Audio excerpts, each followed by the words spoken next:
Lush, and I'm here in the Hub Culture Pavilion. It's Davos, it's 2017, and it's Valerie Germain. Thanks you very much for coming along. Good to see you, Edie. Partner at Heidrick Struggles. Now, it's been a pretty interesting year for leadership. It has. In many different senses, but I understand you've been looking particularly in the corporate world at who's outperforming, who's performing well consistently, and why. Tell me about that. So we just published a book called Accelerating Performance.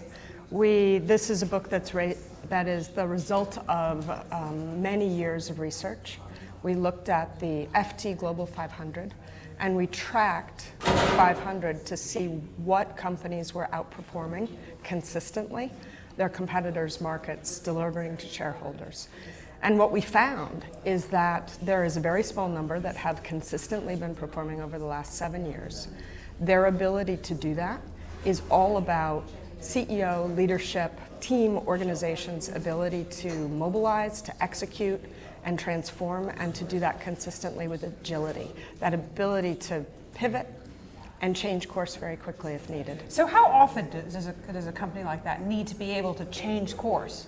One could argue, looking at 2016 and 17, you might have to do it a couple times a year. Okay. Just given how much uncertainty and complexity there is in the world right now. So give me an example about a company who's going this way. What would they be doing that they needed to turn? If you think about digital disruption, and you think about some of the competitive threats that have come into marketplaces, very traditional industries as well as new industries sprouting up, organizations are having to keep an eye on that all the time, and they're having to factor that into their strategy, their product development, how they're responding to customers, and sometimes doing that within months.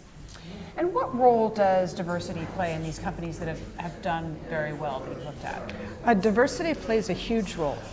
We found that the CEOs have a huge commitment to diversity, and it's not just diversity in terms of gender or ethnicity, but it's diversity in terms of experience and thought.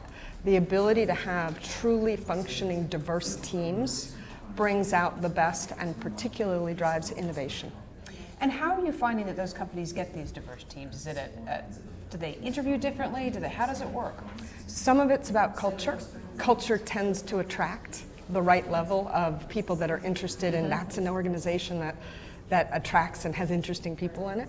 But a lot of it has to do with the messages, their sense of purpose, their sense of something bigger than just delivering corporate earnings, and an environment that they're fostering at every level that supports people to be different. Thank you so much for stopping by the Hub Culture Pavilion. I feel like Davos can officially start now that you're here for your interview. I'm Edie Lush.